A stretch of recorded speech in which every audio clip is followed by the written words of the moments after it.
जब आरक्षण आंदोलन की लड़ाई चल रही थी, मैं उस समय यूनिवर्सिटी का प्रेसिडेंट था, मैं घूमता था पूरे राजस्थान के अंदर। और उसके बाद जाट महासभा ने मिलकर मेरा ही लोकसभा का टिकट कटाया, फिर विधानसभा का कटाया, विधानसभा में जीत जाता, धर्मेंद्र हेमा मालिनी आ गया। अब आप सुनना, मैं किन किन से लड़ा, सुनते रहो। पड़ोसी से नहीं लड़ सकते, किसी बिजली के कर्मचारी से नहीं लड़ सकता लोग। धर्मेंद्र हेमा मालिनी आए, धर्मेंद्र बोला टंकी से कूद जाऊंगा, हार गया 2500 से। बड़े बड़े समाज के डॉन राजस्थान में जो धरती को तोलते थे, सब मेरे खिलाफ हो गए, मेरे परिवार को बर्बाद करने के लिए। लेकिन मैं हिला नहीं, झुका नहीं, संघर्ष करता रहा। मेरी माँ ने वो तकलीफें देखी है, वो दौर देखा है। भगवान ने मुझे सिर्फ इसलिए जिंदा रख रखा है, भगवान ने मुझे सिर्फ इसलिए आशीर्वाद दिया है कि हनुमान तुम आगे बढ़ो। इस कौम के और इस प्रदेश के, देश के प्रत्येक जाति, प्रत्येक समाज को तुम्हारे जैसे नौजवान की आवश्यकता है जो 100% ईमानदार हो। मैं चाहूं तो इतना पैसा कमा लूं, मैं चाहूं तो इतनी ऐसा आराम करूं, हेलीकॉप्टर घर पे खड़े मिले। मैं अगर ये काम करने लग जाऊंगा तो फिर आपकी सेवा कौन करेगा? फिर तो दूसरे काम विदेश में जाके मैं ही कर लूंगा, जो ज्योति मिर्जा करे। मेरे से नहीं होते क्या? ज्योति के पिताजी एमएलए थोड़े थे, मेरे तो पिताजी भी एमएलए थे, तो दादाजी थे। वो तो बहुत बचपन में उसका गरीबी के दौर से गुजरा। तुम्हें नहीं पता इन बातों का, मुझे पता भाई, मैं तो उन परिवारों को नजदीक रहा हूँ। लेकिन लोगों को पता नहीं अभी भी गुलामी का क्या शौक है। भागे लोग, हरियोड़ा के जीते डांग दिखे कौन, हरियोड़ा के लार दौड़ रहे लोग, सा फला की दिम का। तो थोड़ी हिम्मत रखो, तब तो हो जाएगी बात। तब तो बजाओ डीजे पे गाने, रुको भाई, तब तो एक मिनट बेटा रुक जाए, एक बार रुक जाए। तब तो बजाओ डीजे पे गाने, तब तो करो डांस। और मजबूती नहीं है तो अपने घर में बैठे बैठे गाना धीरे धीरे सुनो और मौज करो, बात करो मत हल्ला। क्योंकि तुम्हारी गिनती जो है ना, वो हरियाणा, दिल्ली और वेस्टर्न यूपी तक ही है। देश बहुत बड़ा है। इस देश के अंदर संगठित होके अगर मजबूत होना चाहते हो तो अभी से एक लाइन पकड़नी होगी। जितने भी दलाल किस्म के लोग हैं, जितने भी फर्जी नेता है, उनसे दूरी बनाओ। और कई लोग, ये मैं कल किसी का पढ़ रहा था, वो कह रहे साहब अपने तो अंतरजातीय विवाह करना चाहिए, तो फिर खत्म ही कर दो ना, कौन मना करा? हाँ, किसी ने अगर गलती से कर लिया वो अलग, उसकी मर्जी है। लेकिन अंतरजातीय विवाह का मैं समर्थन नहीं करता। फिर तो जाति खत्म हो जाएगी। जाति किस लिए लिख रहे हो? फिर अपना नाम लिख दो, जाति खत्म कर दो। क्यों गोविंद जी बताओ, आप कल ले आओ, आप हाईकोर्ट में लगा दो कि भाई जाति खत्म कर दो। ये जाति हम तोड़ लाए। ये सारी चीजें, क्योंकि बड़े लोग होते हैं ना, वो दूसरी जातियों में शादी कर लेते हैं। तो वो क्या करे, सीधे बेचारे जो गरीब होते हैं वो कह रहे ताली बजाओ, बढ़िया जीमन करा दिया, और साहब डोसा बनाया, क्या जीमन था, क्या डांस था। वो डांस और जीमन में ही चले जाते हैं। वो पता नहीं हो क्या रहा भैया। आज मैं गलत काम करूंगा तो मुझे देख 1000 लोग करेंगे। हनुमान जी कर रहे हैं तो हम भी करेंगे, मजा आ रहा है। हनुमान जी MP है, हम करेंगे। ये IAS है, हमारे राजा राम जी मील बजाऊ समाज के अध्यक्ष है। इनके परिवार से 5-5 बच्चे दूसरे समाजों में चले गए। इससे बड़ी विडंबना क्या हो सकती? कौन कौम का अध्यक्ष मानेगा? बताओ यार, तुम क्या कर रहे हो? बात तो समाज की कर रहे हो, और समाज के तुम्हारे खुद के बच्चे दूसरे समाजों में शादियां करें, शर्म आने की तुम लोग। काई के समाज के अध्यक्ष खुद ही बन गए। किससे बनाया? चुनाव हुआ क्या? खुद ही बन के बैठ गए। का इलेक्शन में बताओ मुझे। जमान जब तू 5वें 6ठे नंबर पर परिवार बुरी तरीके से रोज आ रहा है, एक आध बार कोई लॉटरी खुल गई होगी, हम समाज के अध्यक्ष, हमने ये किया वो किया, शराब बेच के यहाँ पे पहुंचे। सब जानती दुनिया कैसे धंधा क्या करते, साइकिल के ट्यूब में दारू बेचते थे, पूरी दुनिया जानती है। भाइयों, ऐसे लोगों को आइकन मत मानना। एक संदेश दूंगा मैं, ये नशा जो बढ़ रहा है ना, इस नशे से कैसे रोकोगे आप?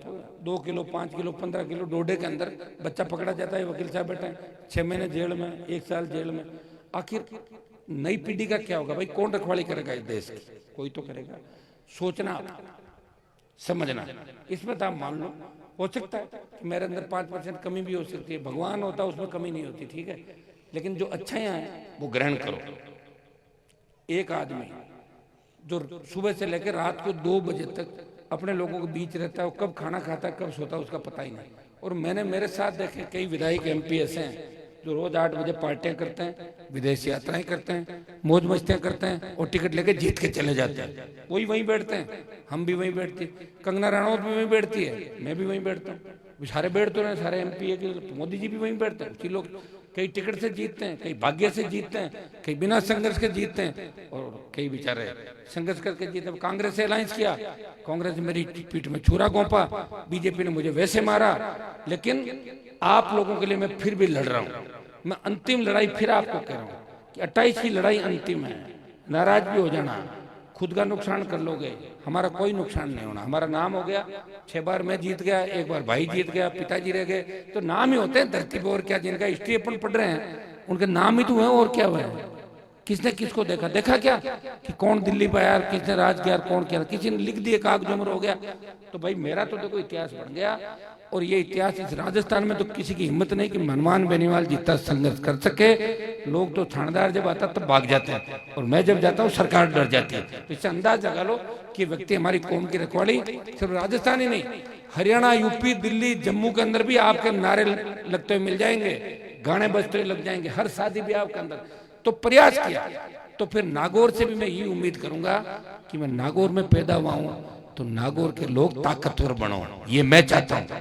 नहीं तो मैं ही फिर जयपुर से बन जाता 98 में। मैं लिया क्यों आता? आपको जगाने के लिए आया हूं, ये नहीं मैं तो जगता रहूं और आप सो जाओ, आधी नींद में रहो, इससे नहीं चलेगा। आप सबको तय करना है, जो हो गया छोड़ो उसको। कई बार गलती भी हो जाती है, कई बार नजर भी लग जाती है, आप लोगों की आदत भी है। एक बार हराते हो आप, 15 साल बाद मुझे आपने एक बार हराया मैदान के अंदर, मुझे कमजोर किया, लेकिन मैं कमजोर नहीं हुआ। मैं पूरी मजबूती के साथ आने वाले समय के अंदर आपके बच्चों के लिए, किसान कौम के लिए लड़ाई लड़ूंगा। और ईश्वर ने अगर चाह तो किसान कौम का कर्जा भी देश की सरकार से मुकाबला करके माफ कराएंगे। और अग्निवीर, जिसमें हमारा प्रतीक जा रहा है लेफ्टिनेंट बन के, अब जो अग्निवीर है इसको हम समाप्त करा के पूर्व की भांति सेना भर्ती रैलियां देश के अंदर चालू हो। मैं नारायण को धन्यवाद दूंगा, और नारायण ने बड़ी लगनता के साथ बेटे को पढ़ाई करवाई। और हमारे परिवार के अंदर, बड़ा परिवार हमारा, लेकिन नौकरियों के अंदर बहुत कम बच्चे हैं। आप मुझे भी देखो, मैं भी चाहता तो कांग्रेस बीजेपी के नेताओं की तरह पेपर आउट करा के नौकरियां लगवा देता। अभी तक 50 परिवार में लगाता कि नहीं लगाता? तो कहाँ लगवा रहा हूँ बताओ? पेपर आउट करा के थोड़ी लगा रहा हूँ, अपनी मेहनत से लग रहे हैं। अगर पेपर आउट करा के लगाता तो 15 अफसर बनवा देते। बन रहे ना, कांग्रेस के नेताओं को रोज नाम आ रहे हैं, बीजेपी के नेताओं के, अशोक जी के खुद के ओएसडी का नाम आ गया, सिपाही का आ गया। बोले साहब ने कहा मेरे बेटे को पेपर दे दो। तो भैया एक जो चल रहा है राजस्थान के अंदर, अगर इसकी चिंता कौन करेगा? इसकी चिंता आप करोगे, इसकी चिंता मैं करूंगा, मेरी चिंता आप करोगे, और राजस्थान की चिंता मैं करूंगा। अगर मेरी चिंता आप नहीं करोगे तो मैं चिंता कैसे कर पाऊंगा?